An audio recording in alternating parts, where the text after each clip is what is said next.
325페이지 중개기법 및 중개업 경영. 이 부분은 시험에 거의 출제는 잘 안 되는 파트입니다.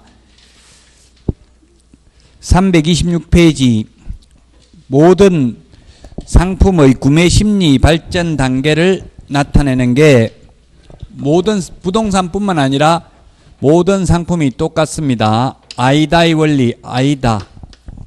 기다 반대가 아이다. 어른 반대가 아이다. 뭐 이런 말을 한 분들도 있던데, 모든 상품 먼저 attention, 주의, 주목을 하고요. 그 다음에 interest, 흥미를 느끼고, desire, 사고 싶은 욕망을 느끼고, 구매, 행동을 하게 되겠죠. action, 행동을 하게 됩니다. 근데 손님들이 부동산에 와서 나 지금 사고 싶은 욕망 느껴 미칠 것 같아요, 이런 말 해요, 안 해요? 안 하죠. 동물적 감각만 보고 느껴야 됩니다. 욕망이 있는지 없는지. 그래서 이런 감각은 성적이 안 나오는 분들이 뛰어납니다, 원래. 그래서 80점 이상 받은 분들이 개업해가지고 망할 확률은 80% 이상이더라고요. 이때까지 제가 20년 동안 통계를 내보니까 가장 바람직한 건 딱 60점으로 합격하면 거의 90% 이상 성공해요. 근데 그게 마음대로 되는 게 아니죠.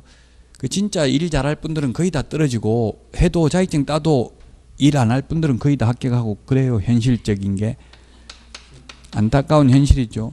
그래서 뭐 일정한 자격 현업에 근무하던 분들은 1차 면제해주는 방안 이런 것들도 검토됐는데, 그렇게 하다 보면 지금 개업공개사들 공신력이 없기 때문에 또 근무 안 했는데 가짜로 근무한 것처럼 서류 떼가지고 하고, 이런 또 그런 것들이 많이 있을 수 있기 때문에 결국은 못하게 됐어요.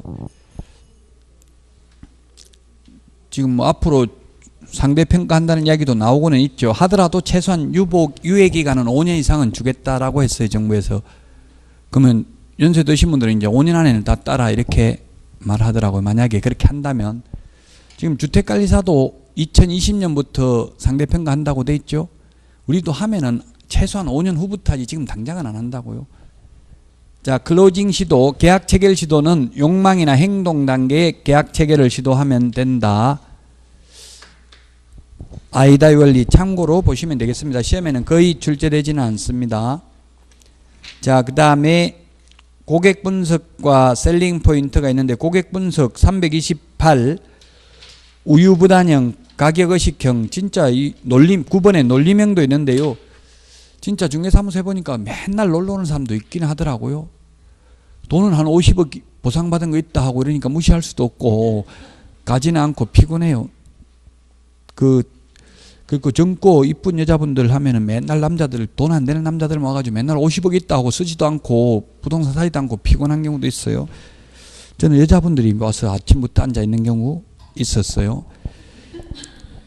30억 돈 있다 하고. 그래서 그냥 집 보러 나간다고 나가버렸어요. 피곤해. 같이 계속 있으면, 퇴근할 때까지 있으면 힘들어요. 비 온다고 뭐 또 술 먹자 하고 이런 사람도 있고, 별의별 사람이 다 있어요. 논리명. 그 논리명도 있죠. 9번에 보면. 그 1번 우유부단형이 있고요. 3번 다변사교형. 누가 더 7번 자기 현시형, 잘난 척 한 사람하고 누가 더 편해요? 잘난 척, 자기 현시형 7번하고 우유부단형하고 누가 더 편합니까? 손님으로서. 개업공개사 입장에서 보면 다변사교형이나 자기 현시형 이런 분들은 오히려 편해요. 우유부단형 이런 분들이 어렵다고요. 뭐 집 살 거냐 하면 그거 사든지, 안 살 거냐 하면 그거 안 사든지, 뭐 애매하게 이것도 아니고 저것도 아니고. 저도 지금 옛날에는 안 그랬는데 지금은 우유부단형이더라고요. 마음대로 할 수 있는 게 하나도 없으니까 와이프한테 물어보고 해도 되냐 이렇게 하다 보니까 사람이 오히려 이상해지더라고요. 그러면 싫어해요, 그런 거. 결정권이 없다. 그래서 여러분들은 부부가 같이 오면 누구하고 계약 체결 시도해야 돼요? 여자하고가 아니라 싸움 붙여보고 힘센 사람하고 해야 돼요. 여자가 주도권을 잡는 사람도 있고 남자가 잡는 사람도 있고, 다 집마다 다 다르죠. 그 투쟁해가지고 쟁취해야 돼. 그거는 한번 칼부림 나지 않는 한 번 역전하기는 쉽지 않아요. 한번 정해져 버리면. 그럼 평생 그대로 할 수밖에 없죠. 저는 지금 아무 우유부단형 하더라고요. 친구가 부동산에 가니까. 피곤해요. 우유부단형은 결정을 못한다고 이럴까 저럴까 뭐 물어봐야 되고. 그 잘난 척한 사람은 정말 사장님 판단력이 뛰어나시네. 즉 부동산 전문가인 저보다 더 탁월한 안목을 가지고 계시는 것 같습니다. 이렇게 하면 좋아가지고 금방 계약할 수도 있어요. 참고로 보시고 이런 거는 이제 현업에 나가서 중요하다고 이 파트는. 근데 시험에는 안 나오니까 현업 잘하는 분하고 공부 잘하는 분하고 다르다는 이야기입니다. 현업에 가서는 지금 이게 중요하죠. 셀링 포인트 이런 게 330페이지 셀링 포인트입니다. 셀링 포인트라는 것은 상품이 지니는 여러 특징 중에서 구매자, 매수인에게 만족을 줄 수 있는 특징을 셀링 포인트라고 합니다. 그래서 동그라미 1번 기술적 측면의 셀링 포인트, 경제적, 동그라미 3번 법률적, 뭐 이것 말고도 정책적, 사회, 문화적 여러 가지가 있을 수 있습니다. 매수인에게, 구매자에게 만족을 줄 수 있는 특징이라고요. 1번 기술적 측면의 셀링 포인트. 지금 새 아파트가 오래된 아파트보다 훨씬 비싸죠. 똑같은 면적이라도 같은 장소에 있어도. 그럼 기술적으로 새로운 자재로 지었기 때문에 더 비싸다. 뭐 이렇게 말은 새 아파트이기 때문에 비싸다 말하는 것도 이게 기술적 측면의 셀링 포인트입니다. 경제적 측면의 셀링 포인트, 부동산 가격이나 임료의 하자 유무를 중요시한 겁니다. 그 쉽게 말해서 전세 1억짜리도 있고 9천만 원짜리도 있으면 9천만 원짜리 중개할 때는 싼 거 이거 처음 나왔습니다. 빨리 하셔야 됩니다. 이런 취지로 말하는 게 경제적 측면의 셀링 포인트죠. 긴박감을 조성 안 하면 이게 계약이 안 되더라고. 내일 오면 있냐면 내일 모레 언제든지 오면 있습니다. 이러면 계약 안 하죠. 그러면 아예 알바하는 사람도 있어요. 밖에서 손님만 들어오면 전화하는 사람도 있어요. 전화하면 예 사장님 죄송합니다. 지금 손님이 있어서 지금은 안 됩니다. 혹시 손님 안 하면 연락드리겠습니다 하고 다 끊어버린다고. 그러면 내가 하면 또 다른 사람이 있네. 이렇게 불안하잖아요. 또 끊고 나면 또 전화 온다고 밖에서. 아예 그렇게 딱 그 반대편에 앉아 있다가 손님만 들어가면 전화하는 알바도 있더라고요. 그럼 불안해가지고 뭐 자꾸 전화 오니까 이거 하겠다고 이거 살 사람 맞나 보다. 빨리 안 하면 안 되겠다 싶어서 그래가지고 저도 들어가 보니까 저 혼자 불 켜고 있더라. 다 불 꺼지고 빌라 옛날에 하나도 분양 안 되는데 지금 하나 남았다. 회사 보유분 하나 남았다 해가지고 들어가 보니까 저 혼자 들어가 있더라고요. 그런 경우도 있어요. 법률적 측면의 셀링 포인트. 그럼 비싼 거 중개할 때는 이제 아까는 전세에 9천만 원짜리 있다더만 왜 1억짜리밖에 없습니까 하면 9천만 원짜리 그거는 은행 융자가 많이 돼가지고 경매 넘어가면 보증금 떼일 가능성이 많은데 그래도 해줄까 이렇게 물어보면 한다겠어요 안 한다겠어요? 안 한다겠죠. 차라리 1,000만 원 더 내고 등기부 깨끗한 거 권리관계 깨끗한 거 하는 게 좋지 않냐 이렇게 말하는 게 법률적 측면의 셀링 포인트입니다. 이런 거는 동물적 감각이 있어야 돼요. 그래서 여러분들이 중개업이 적성에 맞는지는 합격하고 나서 좀 테스트를 해봐야 돼요. 그래서 가장 좋은 거는 뭐 취직해보는 게 좋은데 취직하는 게 꼭 안 되면 실장하고 다 인수해가지고 한 3개월 배우고 자르고 다른 사람을 고용하면 돼요. 반드시 잘라야 돼요. 안 그러면 소문내 그런다고 지금 내가 사장 지금 아무것도 모른다 내가 다 가르쳐줬다 하고 뭐 어디 지목해 막 금방 소문 다 나거든 부동산은. 그래서 한 빨리 배우고 다 배우는 지체 없이 배우면 잘라야 돼요. 저도 그런 거 제가 저한테 수업 들었던 분 밑에서 제가 근무했는데 제가 아무것도 강의만 할 줄 알지 아무것도 모른다 하고 막 소문 그런 식으로 내더라고. 금방 실문 아무것도 모른다 하고 막 그렇게 해. 뭐 강의는 어떻게 했는지 모르겠다 저렇게 몰라가지고 이런 식으로 하고 하더라고요. 소문 내는 게. 자, 그래서 부동산 종류별 판매 소구점, 단독주택, 아파트, 택지가 있는데 시험에 아파트와 단독주택의 셀링 포인트의 한계는 명확하게 구분할 수 있다. 이런 지문이 나왔어요. 예를 들면 사생활을 보호받고 싶다. 손님이 나는 자유분방하게 살고 싶다. 남친도 집에 데리고 오고 뭐 그냥 자유롭게 살고 싶다. 아파트가 좋을까요? 단독이 좋을까요? 사장님 추천 좀 하나 해주세요 하면 뭐가 좋다고 해야 돼요? 아파트하고 단독. 아파트? 뭐 단독. 예, 지금 다 다르네요. 이게 답이라고요. 사람마다 다 다르기 때문에 매수자가 다 다르니까 구매자가 다 다르니까 그 매수자가 원하는 걸 해주면 된다는 이야기의 결론은 정답은 없어요. 그러나 일반적으로 우리 부동산학 책에는 단독주택이 더 잘 되는 걸로 되어 있어요. 단독주택이라도 전원주택 이런 걸 말하겠죠. 다중주택, 다가구 이런 건 안 되겠죠. 전원주택인 단독주택은 잘 될 거 아니에요. 아파트보다는. 근데 꼭 아파트 하려고 마음먹으면서 사장님 아파트는 안 될까요? 사생활 보호가 자꾸 이런 식으로 하면 아파트 하고 싶잖아요. 그런 분한테는 예, 아파트도 안면 몰수하고 무시하고 살면 그냥 살만합니다. 이렇게 말해줄 수 있다는 이야기입니다. 저도 지금 아파트 지금 한 4년 넘게 살았는데 옆집에 누가 있는지 옆집이 몰라요 전혀. 그래서 한번 막 어떤 여자분이 앞에 가게를 따라갔더만 계속 도망가더라고. 따라가니까 옆집으로 들어가더라고. 그래서 잘 같이는 안 가요. 같이 가면 오해할 가능성이 있으니까 엘리베이터 여자 타고 있으면 안 타. 괜히 타고 있다가 잘못하면 당할 수도 있으니까. 자, 그 다음에 클로징. 그래서 결론은 셀링 포인트는 다양하다. 딱 뭐가 좋다 이렇게 단정적으로 말할 수는 없다는 이야기입니다. 예를 들면 백화점이 옆에 있어서 좋다. 이것도 무조건 절대적인 건 않죠. 백화점이 옆에 있다고 뭐 시끄럽고 안 좋더라고 토요일 일요일 되면 자기 집에 가기도 힘들어요. 북한산, 서울에 산이 보이는 곳, 강이 보이는 곳, 야경이 보이는 곳 어디가 최고 비싸요? 서울의 집값이? 한강 보이는 데가 최고 비싸더라고요. 산 보이는 데는 우리나라 산이 70%여가지고 북한산 보이는 데가 최고 싸요. 은평 뉴타운이 지금 최고 싸거든요. 바로 북한산 바로 밑에 있는데 일요일 토요일 되면 자기 집에도 못 간대. 전부 등산 간 사람들 차 아파트에 다 대놓고 올라가 버리고 엄청나게 쓰레기 버리고 이래가지고 고통받고 있어요. 그러니까 집값이 안 올라가는 거예요. 무조건 가까이 있다고 좋은 게 아니죠.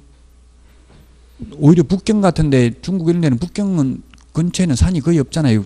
북경은 뭐 산 많은데 중국이 워낙 크니까 산 많은 데도 많지만 그럼 그런 데는 산 밑에 있는 게 비싸겠죠. 산이 없으면. 근데 우리나라는 전국 토의 70%가 산이니까 산 근처가 비싸지는 않더라고요.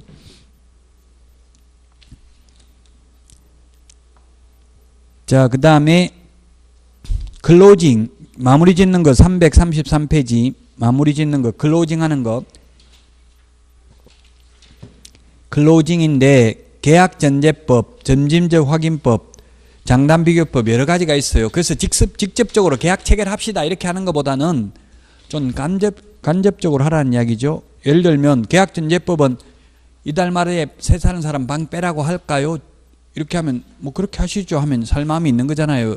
그런 식으로 간접적으로 계약할 건지를 의사를 타진하라는 이야기입니다. 좋은 거 안 좋은 거 보여줄 때는 그럼 뭐부터 보여줘야 돼요? 집 보여줄 때 딱 두 개만 보여주려고 맘먹었으면 좋은 집 안 좋은 집 뭘 보여줘야 되냐고요. 안 좋은 거부터 보여줘야 되죠. 좋은 거 보여주고 그 싫다고 하면 더 이상 보여줄 것도 없잖아요. 그래서 최고 안 좋은 거 보여줘야 돼. 그러면 이거 마음에 안 든다 하면 사장님 제가 진짜 좋은 거 하나 있긴 있는데 이거는 내가 하려고 아무한테도 안 보여주는데 사장님한테만 특별히 보여주는 거라고 뭐 예를 들면 그런 식으로 말하더라고요. 그냥 보여주는 게 아니라 꼭 뭘 한마디 하더라고요. 그래서 안 좋은 거부터 보여줘야 돼. 제가 좋은 거부터 보여줘 보니까 진짜 피곤하더라고. 다 보고 나니까 또 처음에 봤던 그게 좋은 거 같은데 다시 한번 보자. 이렇게 기억이 안 나요. 한 5개 보다 보면 처음에 보면 기억 안 나죠? 그 또 너무 많이 보여주면 좋아요? 안 좋아요? 3개 이상은 뭐 법에는 없습니다. 3개 보여주라 4개 보여주라 그런 건 없는데 제가 실습을 해보니까 3개 이상 3개 초과해서 보여주면 계약하기 힘들어요. 한 10개 보여주면 계약 절대 안 된다고 고민해가지고 어느 거 할지 결정을 못 한다고요. 그래서 안 좋은 거 하나 보여주고 좋은 거 하나 보여주고 안 그러면 그것도 마음에 안 든다면 하나 정도 더 보여줄 수는 있는데 어쨌든 너무 많이 보여주면 결정을 못 한다. 나머지는 시험에는 거의 안 나오고 현업에 가면 중요합니다. 그래서 그거는 이제 합격하고 나서 공부하시고요. 339페이지 거래계약 체결입니다. 실제 현업에 가서는 계약 체결하는 건 어렵지 않아요. 우리 배운 지식만 가지고도 가장 중요한 게 이게 계약 성사시키는 게 중요하죠. 어떻게 고객을 설득해가지고 그걸 연결시키느냐 그게 가장 사실은 중요해요. 그래서 그거는 지식하고는 별 상관이 없는 거라고요. 꼭 말을 잘하고 말을 많이 한다고 해서 계약 성사 잘 시키는 건 아니더라고요.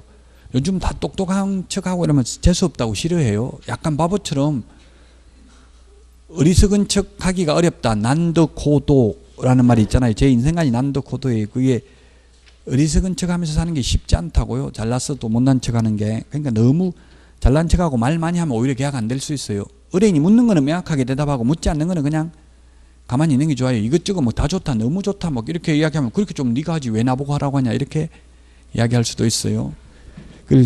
조절을 잘 해야 돼요. 그래서 쉽지 않다고요. 계약 성사시키는 게. 그리고 처음 온 사람이 계약할 가능성이 많아요? 아니면 여러 군데 돌아다니보고 온 사람이 계약할 가능성이 많아요? 처음 오면 절대 계약 안 합니다. 우리 슈퍼야 조그마한 물건은 처음 보고 하지만 매매는 절대 안 하더라고요. 원룸 월세 같은 건 해요. 한번 와서 보고도 하는 경우 있어요. 매매는 절대 안 해요. 다른 데 가보고 와요. 꼭. 그래서 처음 왔다면 저 같은 경우 그냥 바쁠 때는 없습니다. 집이 이렇게 없다고 하면 또 막 구해달라고 자꾸 이렇게 해요. 근데 다른 데 보고 왔다고 하면 지쳐가지고 꼭 계약은 해야 되고 이제 방은 빼야 되고 반드시 뭐 말일까지 빼야 되는데 다녀보니까 집 좋은 거 하나도 없고 지쳐가지고 힘들어 죽겠다. 다녀보니까 왜 이렇게 집이 없냐 이런 사람은 이제 거의 할 가능성이 있어요. 마지막에 오면. 우리 백화점에 가서도 처음에 옷 입어보고 바로 잘 안 사고 다른 데 가보고 올게요. 이렇게 하죠. 그럼 뒤통수에 대고 욕해야 돼요. 잘 다녀오십시오 해야 돼요. 예, 다녀오십시오라고 해야 되죠. 그 가보고 맨 마지막에 가서 처음에 입어본 옷이 똑같은 게 있었어요. 맨 마지막 집에 가서. 그럼 거기서 사요? 아니면 처음에 돌아온다고 했으니까 그 약속 지키려고 처음으로 와서 사요? 어떻게 해요? 그냥 마지막에 입어본 거 사죠. 또 그까지 처음에 안 간다고. 집 똑같아요. 집도. 그 맨 마지막에 손님 받는 사람이 유리하다고. 맨 마지막에 오면 거기서 할 가능성이 많은데 처음 오면 잘 안 해요. 어쨌든 저도 처음에 딱 중개할 때 처음 오니까 너무 좋아가지고 내일 당장 계약하러 오겠다 해가지고 목욕 재개하고 내일이 눈 빠지도록 기다리고 있었는데 안 오더라고요. 처음에는 막 진짜 딱 말하면 지킬 줄 알았는데 안 오는 경우도 엄청나게 많죠. 그냥 우리나라 사람은 완곡한 거절의 의사표시로 다음에 올게요 이러더라고요. 저도 뭐 다음에 밥 한번 먹읍시다 이런 말 하는 사람 엄청나게 싫어해요. 죽을 때까지 다음이 안 오는 경우도 많다고. 다음이라는 게 딱 구체적으로 특정해서 내일 5시에 뭐 밥 먹읍시다 이런 거는 거의 지킬 가능성이 많죠. 온다는 것도 내일 3시에 오겠습니다 이런 건 올 가능성이 있다고요. 근데 다음에 올게요 이거는 거절의 의사의 표시일 가능성이 많다고. 그 다음을 눈이 빠지도록 기다리지는 말라고요. 339페이지 거래계약 체결인데 340페이지 당사자 확인입니다. 당사자 확인. 권리의 진정성 확인입니다. 우리 법에는 없는데 진정한 소유자 인지 확인을 판례에 의하면 신분증, 등기사항 증명서, 등기필 정보 3개는 최소한 확인해야 된다. 자연인인 경우 권리의 진정성 확인에 최소한 3개는 확인해야 되고요. 그 다음에 2번 제한능력자 조사 확인입니다. 이게 지금 4월 달에 이번에 어제 바뀐 것 같은데 날짜가 어제인지는 정확하게 지금 다시 한번 봐야 되는데 이번에 공인중개사법 개정됐습니다. 어제.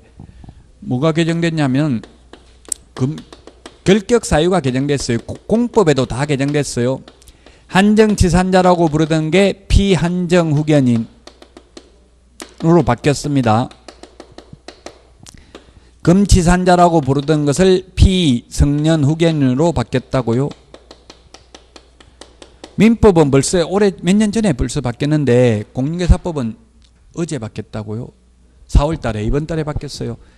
그래서 한 약 100여 개 법률에 있던 결격 사유를 전부 다 바꿨어요. 이번 4월 달에. 도시및 주거환경정보법이나 공법에도 다 바뀌었어요. 결격 사유. 금치산자, 한정치산자라고 돼 있던 게 한정치산자는 피한정 후견인, 금치산자는 피성년 후견인으로 바뀌었습니다. 자, 그러면 민법은 원래부터 바뀌어 있었고요. 미성년자나 피한정 후견인의 경우에는 그 법정 대리인하고 계약을 해도 되고 또는 법정 대리인의 동의를 받았다면 미성년자하고 직접 계약을 체결해도 무방하다. 또는 피한정 후견인하고 직접 계약해도 된다. 피성년 후견인은 그 법정 대리인은 대리권만 있고 동의권은 없기 때문에 설령 이 피성년 후견인의 경우에는 법정 대리인의 동의를 받았다 하더라도 피성년 후견인하고는 계약하면 안 되고 그 법정 대리인하고 계약해야 됩니다. 민법에서 이게 금치산자가 옛날에는 금치산자였다고요. 금치산자였는데 지금은 금치산자가 피성년 후견인으로 바뀐 게 피성년 후견인은 무슨 말이에요? 성년 후견인은 성년 후견인, 성년 후견인. 그 한자를 아는 게, 민법은 한자를 좀 알면 표의문자니까 더 좋죠. 성년 후견인은 뭐냐면 성년으로서 뒤에서 바라보는 사람, 뒤에서 보살펴주는 사람이 성년 후견인입니다. 피라는 거는 보살핌을 당하는 사람, 받아야 되는 사람이죠. 그래서 피성년 후견인입니다. 옛날에 금치산자, 옛날 금치산자는 아예 재산을 관리하는 걸 완전히 금지했는데 지금은 완전히 금지하진 않아요. 예를 들면 옛날에는 밥 먹는 것도 계약이잖아요. 법률행위잖아요. 밥 100그릇 시켜놓고 금치산자가 법정 대리인이 와서 법률행위 취소하면 밥값 안 주고 현존이익만 반환하면 돼. 밥 먹던 거 남겨놓고 나오면 됐다고요. 옛날에는. 근데 지금은 밥값 이런 거는 내야 돼요. 해도 돼요. 이제 법률행위 피성년 후견인이라 하더라도 일상생활에 필요한 거, 차비 내는 거, 밥 먹는 거 이런 거는 해도 된다고요. 완전히 못하는 건 아니에요. 옛날에 아예 아무것도 못했다고요. 완전히 금지했다고요. 지금은 완전히 금지하진 않고 부동산 파는 거 이런 건 안 된다고요. 한정치산자는 한정적으로 재산을 관리하는 걸 금지했는데 지금은 피한정후견이라고 합니다. 한정적으로 보살핌을 받아야 되는 사람입니다. 지금 롯데 신교코 회장이 피한정후견 개시 심판이 있었죠. 그냥 뭐 판사한테 가서 여기 어디고 했었고 엉뚱한 소리 하니까 그 치매라는 이야기, 오락가락 하는 거예요. 정신이 왔다 갔다 하는 사람이 한정후견인이고 피성년 후견인은 완전히 심신상실된 자, 쉽게 말하면 미친 사람, 이런 사람이 그 피성년 후견인 요건이 되는 겁니다. 치매는 완전히 미친 게 아니고 오락가락 하죠. 저도 어머니 나이 많으니까 돌아가시기 전에는 그러더라고. 필요한 것만 기억하더라고. 50년 전에 60년 전에 건 다 기억하는데 어제 거는, 오늘 거는 전혀 몰라요. 일부러 기억 안 하는 것 같아. 뭐 어디 치웠어요 물어보면 애가 되더라고. 진짜 절대 안 했다고 그래. 이제 뭐 잔소리 할까봐 그러는 것 같아. 아마도 묻지도 않았어요. 이제 그래서 물으면 안 했다고 하니까 괜히 물으면 스트레스만 받을 거 아니에요. 자, 어쨌든 우리 중개실무상은 미성년자 피한정후견인인 경우는 법정대리인하고 계약해도 되고, 법정대리인 동의 있으면 미성년자나 피한정후견인하고 계약 직접 해도 된다. 근데 피성년 후견인은 법정대리인하고 확인해야 된다. 계약해야 된다. 미성년자 확인은 신분증 보고 확인하면 돼요. 주민등록증 보면 되죠. 또 미성년자라도 혼인을 했으면 단독으로 유효한 법률행위 할 수 있죠. 뭐 혼인관계 증명서나 이런 거 있으면은 혼인했으면 가족관계 등록부 중에서 가능하고요. 미성년자는 주민등록증, 신분증 보고 확인하고, 피한정후견인, 피성년 후견인은 옛날에는 금치산자, 한정치산자는 가족관계 등록부 기본증명서를 통해서 확인했는데 지금은 후견 등기부를 통해서 확인해야 돼요. 가정법원에서. 그래서 여기에 해당되지 않는 걸 입증하려면 피성년 후견인 부존재 증명서 발급받아 오라고 해야 되는데, 우리가 매매계약하면서 멀쩡한 사람 보고 당신 피한정 후견인 부존재 증명서 받아오세요 이런 말 할 수가 없죠. 그래서 이런 사람 걸려서 법률행위 취소당하면 재수 없다고 봐야 돼요. 실질적으로 서류 떼오라고 할 수가 없잖아요. 멀쩡한 사람 왔는데.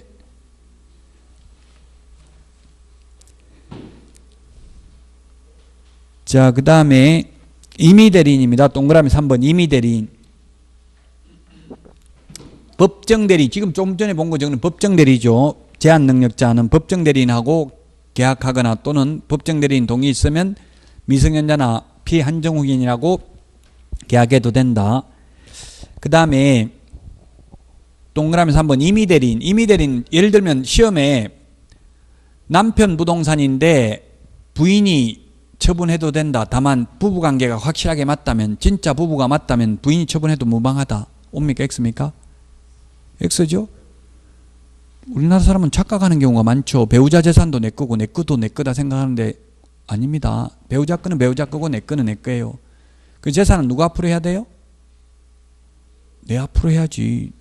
내 앞으로 돼 있는 거 남 주는 거는 쉬운데 남 앞으로 돼 있는 거 빼앗아 오는 거는 엄청나게 어려워요. 소송해야 돼요. 그 지금 옛날에는 제가 부동산 해보니까 거의 지금 남자 이름으로 많이 돼 있을까요? 여자 이름으로 많이 돼 있을까요? 소유자가? 통계는 없는데 저는 또 모르겠는데 아마 제 생각엔 반반일 것 같아. 지금 과거에는 전부 남자 이름으로 돼 있었어요. 근데 팔고 다시 살 때는 전부 여자 이름으로 사요. 왜 그런지는 모르겠는데 팔고 나서 다시 살 때는 이제 그러다가 남자들은 나중에 알거지 돼가지고 쫓겨나서 지금 거지 신세가 되겠죠. 언젠가는. 무조건 남한테 주지 말고 본인 이름으로 하라고요. 예, 부부라도 그래서 이 부가 그 디귿에 보니까 한자 부가 뭐예요? 부 지압이 부자죠. 부 한자 가로 안에 있잖아요. 부 이 지압이 부자잖아요. 지압이 부부 하면 이게 지압이 부 남편 부인이잖아요. 지압이 부가 뭐예요? 하늘천 위에 하늘보다 높은 게 지압이 부야 요즘은. 요즘이 아니라 옛날에는 그랬다고. 요즘은 발톱의 때만큼도 안 되는 게 남편이고 옛날에는 하늘보다 높은 게 지압이 부라고요. 지압이 남편이라고요. 그게 저도 두드려 패스라도 잘 했어야 되는데 쭈다 보니까 한 번 이게 당하고 나니까 완전히 종처럼도 생각 안 하더라고. 와이프가 저를 그냥 근데 이제 투쟁하려면 지금 다시 칼부림 나야 되고 뒤집기가 쉽지가 않더라고. 한번 그게 고착화되니까 엄청나게 후회돼요. 지금 살았던 게. 자, 그래서 부부간이라도 반드시 위임장하고 인감증명 받아야 된다. 대리권을 확인해야 된다. 그 다음에 동그라미 4번 상속인인 경우 상속인인 경우 이번에 이런 경우가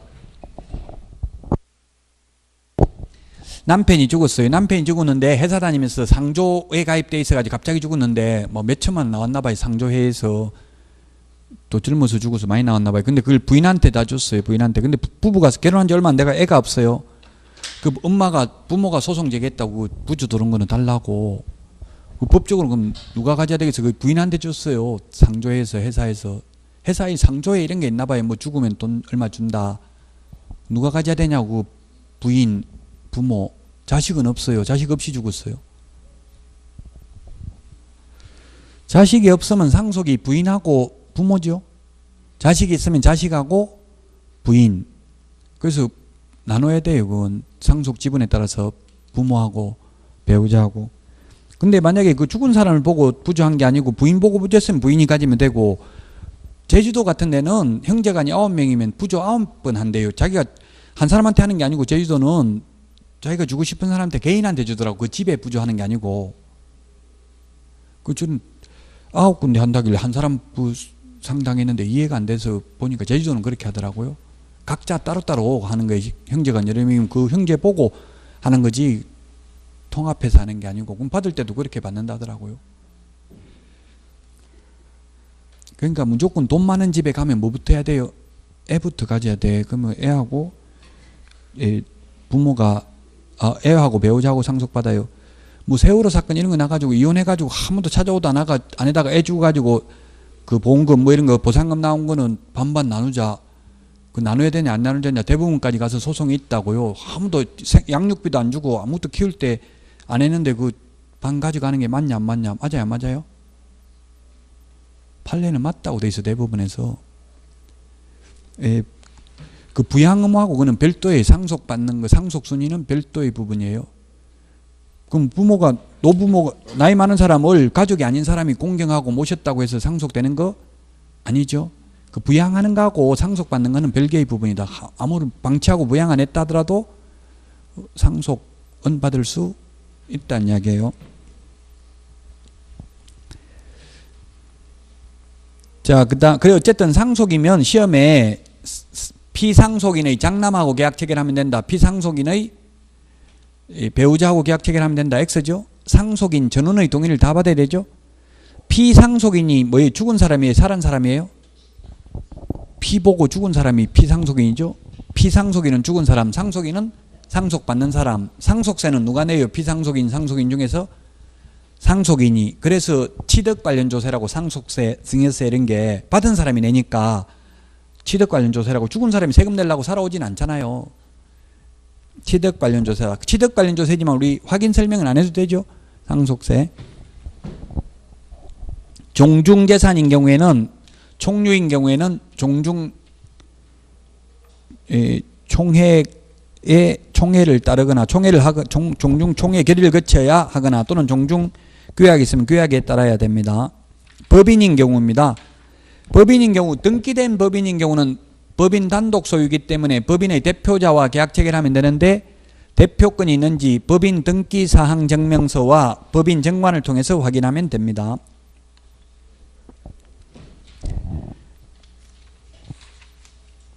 그 다음에 342페이지 계약서 작성 시 유의사항인데 필기도구 연필로 적으면 매매계약서 효력은 있다 없다?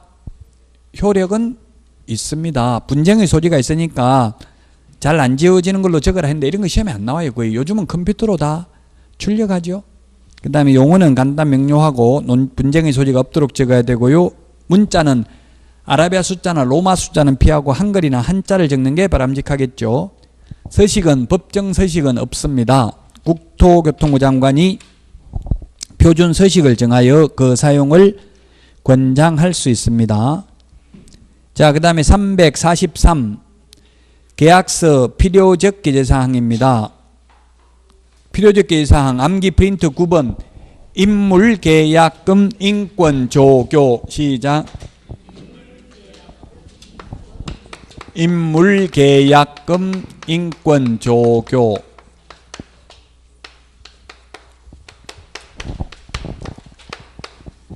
거래 당사자 인적사항, 물건의 표시, 계약일, 그 밖의 약정, 거래금액, 물건의 인도일 시, 권리 이전 내용, 조건, 기한, 확인설명서, 교부일자, 이게 9가지가 계약서 필요적 기재사항이다. 343 그래서 거래 당사자 인적사항은 신분증 보고 기재하면 됩니다.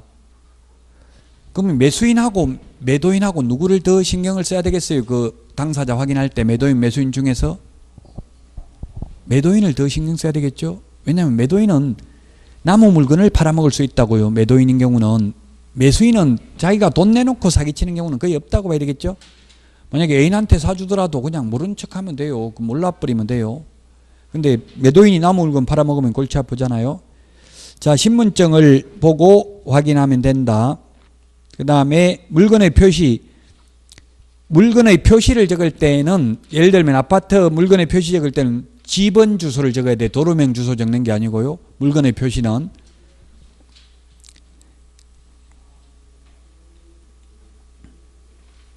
자, 그 다음에 보통 면적은 몇 제곱미터 이렇게 하는데 어떤 경우는 옛날에 보면 평당 얼마 이렇게 해가지고 100평이 뭐 평당 100만원, 100평에 1억 이렇게 적는 경우도 있더라고요. 그럼 가급적이면 그렇게 꼭 굳이 적을 필요 없어요. 그냥 총 금액을 적는 게 나아요. 만약에 그러면 시험에 평당 100만원, 100평에 1억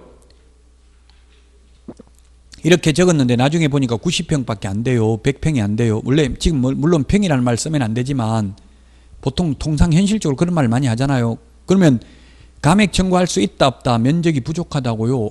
평당 100만원 100평 1억 이렇게 했는데 면적이 부족해도 판례는 대부분 필지 매매로 인정합니다. 수량 매매를 잘 인정 안 해요. 수량 매매를 인정받으려면 확실하게 인정받으려면 만약 면적이 부족하면 감액 청구할 수 있다 이렇게 특약을 넣으면 확실하게 받을 수는 있습니다. 그럼 만약에 여러분이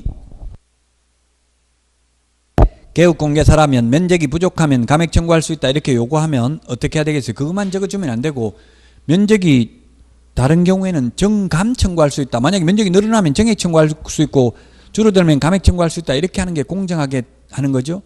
한 사람 편만 들면 나중에 중개보수 받기 힘들어요. 매수인이 그렇게 요구하면 그러면 면적이 늘어나면 더 주고 줄어들면 감액하는 걸로 그렇게 적겠습니다. 이러면 불만이 없잖아요. 두 사람 다 청량해보고 만약에 다르면 무조건 감액만 할 수 있다 이러면 정액은 안 되고 그러면 매도인 싫어하겠죠. 한 사람 편만 들지 마세요. 현업에 나가서는 공정하게 중립적 위치에서 중개를 해야 돼요. 그냥 아무 말 안 하면 그 면적 그 평당 얼마 했다 하더라도 그냥 대장에 있는 거 면적 적어주고 총 금액만 적고 그렇게 하는 게 더 바람직해요. 평당 얼마 뭐 제곱미터당 얼마 굳이 이런 말은 안 적는 게 더 바람직한 것 같아요. 현실적으로는. 자, 그 다음에 거래대금 계약금액 및 그 지급일자입니다. 344페이지 계약금입니다. 우리 책에 넣는데 현업에서 가계약금을 많이 걸어요 안 걸어요? 현업에서 가계약금? 많이 걸죠. 왜냐하면 이거 빨리 가계약금 그래야 된다. 아니 다른 사람 막 지금 하려니까 빨리 해야 된다. 이렇게 긴박감을 조성해야지. 천천히 계약금 다 준비해가지고 오시면 됩니다. 이러면 계약이 돼요 안 돼요? 안 된다고. 그러니까 지금 다른 사람들 지금 요즘 전세 없어가지고 빨리 가계약금 그래야 된다. 안 그러면 지금 금방 뺏긴다. 요즘 뭐 눈 바로 나오자마자 바로 방 빠진다. 막 이런 식으로 이야기한단 말이에요. 그럼 가계약금 그러는데 계약 깨지면 가계약금 돌려받을 수 있어요, 없어요? 법에는 가계약금이 없어요. 민법에 가계약금이라는 말이. 그래서 정상적인 계약이 성립됐으면 못 돌려받고요, 정상적인 계약 성립이 안 됐다면 돌려받을 수도 있어요. 그래서 판례는 가계약금에 대한 판례는 거의 없어요. 왜냐하면 가계약금 뭐 몇십만 원, 몇백만 원 걸어놨다가 그 소송하면 소송비가 훨씬 더 들죠. 그 판례도 거의 없다고요. 아주 큰 건 말고. 그 결론은 판례가 있기는 한데 아주 큰 건에 대해서는 다만 정상적인 계약이 성립됐다고 보면 돌려받을 수가 없어요. 그래서 입금시킬 때 매수인은 또는 임차인은 어떻게 해야 되겠어요? 계약을 안 깨려고 하려면 개업공개사 같으면 뭐 몇 번지 103호 무슨 아파트 103호 계약금 중 일부 이런 식으로 입금시키면 그건 확실하게 계약 깨기 힘들겠죠. 깨려면은 임대인이나 매도인도 100을 상환해야 될 거 아니에요. 근데 또 그런 판례도 있긴 있어요. 예를 들면 분당에서 6천만 원, 피가 6천만 원이 붙었어요. 포스코 더샵이라고 주상복합이 옛날에 15년 전에. 그래가지고 팔아버렸어요. 6천만 원에. 근데 그 다음날 오니까 8천만 원 더 올라버렸어요. 그 다음날 올라갈 수도 있고 내려갈 수도 있죠. 올라가니까 비싼데 팔고 싶잖아요. 그러니까 6천만 원 받은 사람한테 나 계약 안 했다. 돌려주겠다. 돌려주고 다른 데 계약하겠다. 이렇게 하니까 산 사람 뭔 소리냐. 계약금 받았으면 100을 상환하든지 안 그러면 계약해야 된다. 이런 식으로 주장하는 거예요. 판례는 단지 그 당첨자 접수증을 교부받은 사실만 가지고는 정상적인 계약이 성립됐다고 볼 수 없다. 그래서 6천만 원 돌려주고 그냥 깨면 된다는 이야기. 계약 성립이 안 됐기 때문에. 그 계약서 같은 거 뭘 적어야 되는데 아무것도 안 적고 그냥 그 뭐라고 주장하냐면 판 사람은 나는 이게 접수증 가지고 있는데 와서 뺏어가고 6천만 원 주고 가길래 뭔지 모르고 가지고 있다가 지금 돌려주려고 오늘까지 나왔다. 이렇게 거짓말 시키는 거예요. 실제로는 그게 아니겠죠.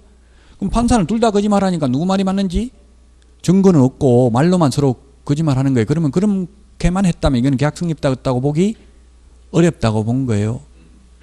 판사가 진실을 판결한 사람 아닙니다. 오직 증거만 볼 뿐이에요.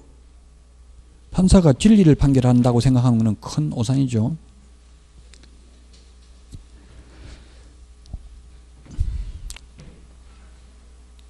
자, 계약금은 그래서 가계약금 안 깨져야만 개업공개사가 중개보수 받기 좋잖아요. 이거 잘못하면 가계약금 깨지면 매수인은 가계약금이니까 돌려달라 깼으니까 그럼 매도인은 안 돌려준다 하면 개업공개사 중간에서 중개보수 받는 거는 고사하고 그거 해결하는 게도 힘들다고요. 그러니까 가계약금이라는 말은 가급적이면 안 쓰는 게 좋아요. 현업에서 그냥 계약금 좀 일부라도 빨리 지금 입금시켜 놔야 됩니다. 이런 식으로 말하는 게 좋다고요. 가계약금이라는 말을 가급적이면 하지 마세요. 법에는 없어요. 가계약금이라는 말 자체가. 자, 2번 계약금의 지급인데 계약금은 통상 10%를 지급하는 게 관행이다. 자, 그런데 이 계약금은 여러 가지 성질을 지니고 있다. 정략금, 위약금, 해약금의 성질을 지니고 있는데 동그라미 니은에 보면 당사자 사이에 특약이 없으면 해약금으로 추정한다. 따라서 계약금을 받은 사람은 그 100을 상환하고 계약금을 지급한 사람은 그 계약금을 포기하고 계약을 해제할 수 있다. 그리고 통상 계약금은 10%지만 만약에 50% 계약금을 많이 주게 되면 계약금만 그렇다 하더라도 10% 초과한 40%는 중도금으로 본다는 게 판례입니다. 계약금만 그런 상태라도 계약을 못 깰 수도 있겠죠. 너무 많이 걸었다면. 또 꼭 깨기 싫으면 현업에서 보면 매매인 경우는 보통 중도금을 많이 지급하는데 임대차는 중도금 지급 안 하는 경우도 많더라고요. 그럼 어떻게 하면 좋겠어요? 그냥 계약금 걸으면서 1,000만 원이면 500만 원은 계약금으로 하고 500만 원은 중도금으로 하기로 한다. 이렇게 적으면 중도금 지급된 거예요. 못 깨요, 계약. 그 웬만하면 중도금을 지급하는 게 좋아요. 왜냐면 계약이 깨져버리면 계약금 100 상환한다 하더라도 임대차라 하더라도 요즘 금액이 크잖아요. 그럼 막판에 이미 다 그 다른 데 또 그 계약금 받아가 또 다른 데 가서 계약금 걸고 했는데 계약 깨져버리면 복잡하죠. 그러니까 웬만하면 중도금을 지급하는 게 좋고 꼭 지급 중간에 하기 힘들면 그냥 처음부터 계약금 금액 가지고 반은 중도금으로 하면 돼요. 중도금도 만나서 주는 게 아니잖아요. 통장으로 보통 입금시키는 걸로 하잖아요. 양가로 2번 중도금이 지급되면 이행의 착수에 해당되므로 원칙적으로 계약 깰 수가 없다. 그 다음에 345페이지 물건의 인도 일시와 권리 이전 내용. 물건의 인도 일시 이거 진짜 저도 전화 엄청나게 많이 상담 받았는데요. 31일 이거 발음 헷갈리죠? 10일, 11일 헷갈리잖아요. 뭐 10날 뭐 이렇게도 하던데 301 뭐 이렇게도 한다더라고. 현업에서는 이거 발음하다 보면 발음이 헷갈려가지고 제가 아는 분도 30일 이사를 들어갔는데 전세인데 안양에서 파주로 이사를 들어갔는데 가니까 이사하려고 전혀 준비를 안 하고 있는 거고 어떻게 된 거냐 모르니까 내일 이사하는 걸로 들었는데요. 부동산에서 이렇게 이야기하는 거예요. 그래버리면 골치 아프죠. 그래가지고 뭐 중개보수 한 푼도 못 받았어요. 왜냐면 이게 이사 보관하고 다음에 이사하려고 한 비용이 한 100만 원 더 발생해가지고 중개보수 한 푼도 못 받았어요. 항상 잔금 치르기 한 열흘 전에는 문자 메시지를 주고받아야 돼. 30날 오후 11시 이삿짐 차는 준비해 두셨죠. 11시에 이삿짐 차 준비하면 안 되겠네. 11시에 잔금 치르는 거 아시죠? 그러면 11시에 잔금 치르면 이삿짐 차는 훨씬 더 빨리 불러야 되죠. 짐 다 싸고 이제 방 빼고 돈 받는 게 11시라는 이야기예요. 그걸 또 이사 처음 해보는 세대가 몰라가지고 11시에 잔금 치른다니까 11시에 이삿짐 차 부르는 경우도 있더라고요. 그런 걸 가급적이면 문자 메시지나 카카오톡 이런 게 카카오톡이 좋겠죠. 그러면 상대방이 봤다는 걸 알 수 있으니까 이런 걸 근거를 남겨놔야 된다고요. 녹음해 놓은 거는 또 녹취록 작성하려면 돈 몇십만 원 들어가요. 법원에는 녹취록을 작성해야 되지 음성 파일 제출을 못 하거든요. 그 문자 메시지는 통신사에 가니까 공짜로 떼주더라고. 이런 문자 주고받았다는 증명 서류를 내 거 휴대폰 가져가니까 그대로. 그럼 훨씬 나중에 분쟁이 생겼을 때 책임은 소재가 명확하잖아요. 꼭 확인해야 돼요. 이사 한 열흘 전에는. 그래야 열흘 남았으면 이삿짐 차 안 불렀으면 차 지금도 어떻게 급히 구할 수도 있거든요. 이런 거 사고 나는 거 많이 봤어요. 그러니까 물건의 인도 일시 몇 시 시각까지 정확하게 말하는 게 좋고요. 권리 이전 내용. 뭐 권리 이전 내용은 요즘은 거의 다 있는 거 은행 융자 같은 거 말소하는데 저도 이제 20억짜리 이런 거 중개할 때 문제가 생기는 게 융자가 15억이나 돼 있더라고요. 근데 15억인데 이게 7년짜리 대출 받았대요. 지금 2년 만에 파는데 지금 대출을 다 갚아버리니까 중도 상환 수수료가 몇 천만 원 나온대요. 그럼 인수조건부를 하면 매수인이 그걸 그대로 인수하면 중도 상환 수수료는 안 내도 돼요. 그런 게 문제니까 여러분이 매수척 개업공개사라면 대출을 인수 안 하는 게 좋겠죠. 새로 대출 받으면 또 대출 커미션을 0.3% 받아요. 그럼 10억 대출하면 300만 원 받는다고요. 수수료를. 그러니까 새로 대출 받는 게 낫잖아요. 그럼 매도 측에서는 또 그렇게 하면 안 판다고 이러니까 그런 거 조정을 잘 해야 된다고요. 대출이 문제더라고 좀 보니까. 나머지는 뭐 크게 문제될 거 없잖아요. 다른 거는 가급적 아파트 같은 거는 거의 다 말소하고 새로 대출 받죠. 대부분. 보통 사람은 대출 중도 상환 수수료 내는 것도 모르고 있을 수 있어요. 매도인이. 근데 이런 거 큰 건물, 이 건물주들은 많이 이런 걸 거래를 해봤기 때문에 이제 대출 중도 상환 수수료 자기가 부담하고 이런 적이 있기 때문에 이제는 그 인수조건부로 요구하는 경우도 있더라고요. 임대차의 경우 있는데 임대차의 경우라고 그냥 우리는 거래계약서 필요적 계상이라고 돼 있고요. 임대차 계약서라고 따로 규정이 없습니다. 거래계약 안에는 임대차 계약, 매매계약이 다 포함되어 있죠. 그 임대차에서는 좀 현실적으로 보니까 시험에 별로 나온 적은 없지만 뭐가 문제됐냐면 장기수선 충당금, 옛날에 특별수선 충당금이라고 했잖아요. 장기수선 충당금은 누가 내야 돼요? 임대인이 내야 되잖아요. 근데 임차인이 관리비 낼 때 다 내놓잖아요. 그 미리 그 나중에 받아 나올 수 있으니까 주인한테 받아서 주고 이런 거 요즘은 다 받아주더라고요. 장기수선 충당금 이런 게 문제가 되고 이제 권리금, 상가라면 권리금 같은 게 문제될 수 있겠죠. 권리금은 뭐 주인이 권리금 내줘야 되는 건 아니고 권리금 회수 기회만 주면 되는 거죠. 장기수선 충당금이 어쨌든 임대차인 경우는 현실적으로 최고 문제가 분쟁이 옛날에는 많이 생겼어요. 근데 요즘은 크게 뭐 분쟁 생기지도 않아요. 주인이 당연히 줘야 되는 걸로 생각하고 있더라고요. 그리고 아파트 매매 계약 같으면 선수관리비, 매매는 또 선수관리비가 있더라고요. 맨 처음에 입주할 때 원래 관리비는 후불로 내잖아요. 한 달 지나서 내죠. 근데 처음에 입주할 때는 선수관리비를 한 달 걸 내요. 미리 입주하는 사람이. 그럼 나중에 매매하면 팔면 선수관리비는 매수인한테 받아가지고 매도인한테 챙겨줘야 돼요. 자, 여기까지 하고 349페이지 계약서 금인부터 쉬었다가 하겠습니다.